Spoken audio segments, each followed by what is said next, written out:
Hey guys, welcome back to my channel. Hope you all are good and healthy. Previous video में मैंने आपको class 8th science का chapter 3 which is synthetic fibres and plastic, उसका part 1 आपको provide कराया था, जिसमें मैंने आपको सिंथेटिक फाइबर एक्सप्लेन किया था। इस वीडियो में मैं आपको प्लास्टिक्स के बारे में बताऊंगी।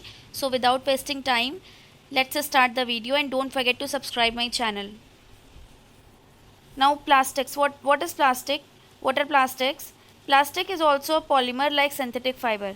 प्लास्टिक भी क्या होते हैं? पॉलीमर होते हैं सिंथेटिक फाइबर की तरह। All plastics do not have the same type of arrangements of unit. जो आपके सारे प्लास्टिक्स होते हैं, ज़रूरी नहीं है कि उनका जो अरेंजमेंट हो उनके यूनिट्स का वो एक जैसा हो। वो लीनियर भी हो सकते हैं लाइक दिस, या फिर वो क्रॉस लिंक्ड भी हो सकते हैं इस तरीके से। तो यहाँ पे ये बताने की कोशिश की गई है। Now plastics are available in all possible shapes and size because they are easily mouldable. Plastics आपको ईजिली हर पॉसिबल शेप और साइज़ में मिल जाएंगे, क्योंकि ये ईजिली क्या होते हैं, मोल्डेबल होते हैं, यानी कि हम इनके शेप को हीट प्रोवाइड करा के चेंज कर सकते हैं। Plastics can be recycled, reused, colored, melted, rolled into sheets और made into wires. प्लास्टिक को हम रिसाइकिल भी कर सकते हैं, रीयूज़ कर सकते हैं, हम दोबारा उसको यूज़ कर सकते हैं, कलर कर सकते हैं, उसको मेल्ट कर सकते हैं और उससे वायर्स भी बना सकते हैं। Now thermoplastic. Plastic which get deformed easily on heating and can be bent easily are called as thermoplastics. So basically इसमें ये बताने की कोशिश की गई कि जो thermoplastics होते हैं वो मोल्यूडेबल होते हैं, जो कि ईजिली क्या कहते हैं, डिफॉर्म हो जाते हैं हीट प्रोवाइड कराने पे। जैसे इसका एग्जांपल क्या है, polythene and PVC. These are used for manufacturing toys and various type of container. Now thermosetting plastics. So thermosetting plastics कैसी होती हैं? Plastics which when moulded once, जो एक बार मोल्डेड हो गई, can not be softened by heating. उसको दोबारा से आप उसको सॉफ्ट नहीं कर सकते हो, तो इसको हम क्या कहते हैं, थर्मोसेटिंग प्लास्टिक्स। इसके एग्जांपल क्या है, बेकलाइट एंड मेलामाइन। बेकलाइट कहाँ यूज़ होता है? इलेक्ट्रिकल स्विचेस को बनाने के लिए यूज़ होता है। और किसको बनाने के लिए यूज़ होता है? बहुत सारे यूटेंसिल्स के हैंडल्स को बनाने के लिए भी यूज़ किया जाता है। Melamine is a very versatile material. It resists fire and can tolerate heat better than other plastic. जो मेलामाइन होता है ये आपका फायर को रेजिस्ट कर सकता है, रोक सकता है, और दूसरे प्लास्टिक्स के कंपैरिजन में ज़्यादा रोक सकता है। इस वजह से इसका जो यूज़ है किस लिए होता है, फ्लोर टाइल्स बनाने में, किचन वेयर्स एंड फैब्रिक्स, जो कि फायर को रेजिस्ट कर सके। Okay, now characteristics of plastics. Plastic is non reactive. Plastic non reactive होती है।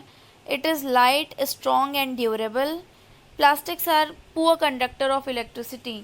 दे are cheap and they are easy to handle.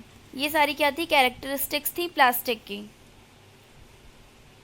Now disadvantages of plastic. दो बहुत मेन डिसएडवांटेज हैं। तो पहला है नॉन बायोडिग्रेडेबल, कि ये बायोडिग्रेडेबल नहीं होती हैं। और दूसरा क्या है, plastic pollution.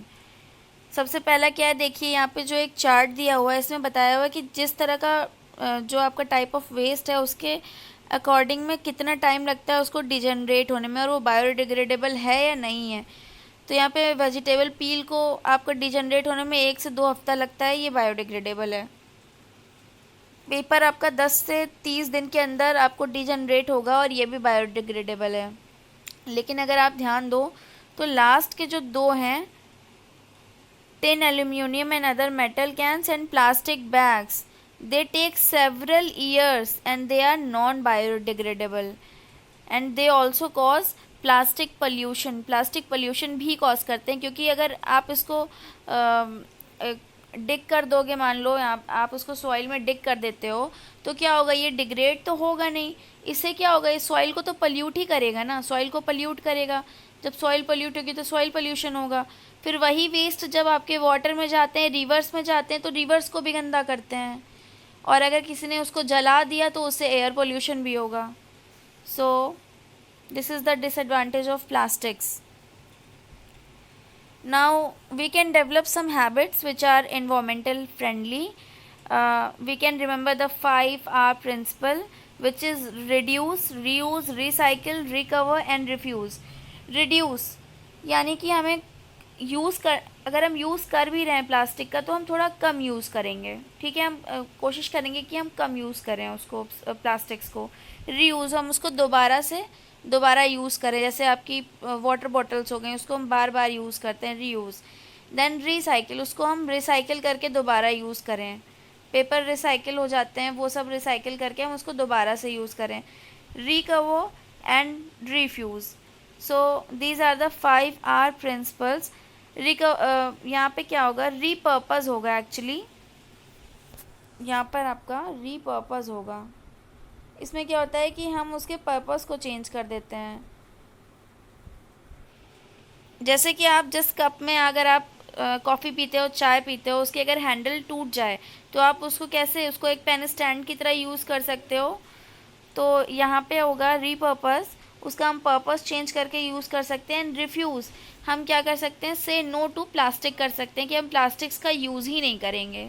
So these are the 5 R principle. So this is it guys. Hope you like the video and don't forget to subscribe my channel. Thank you.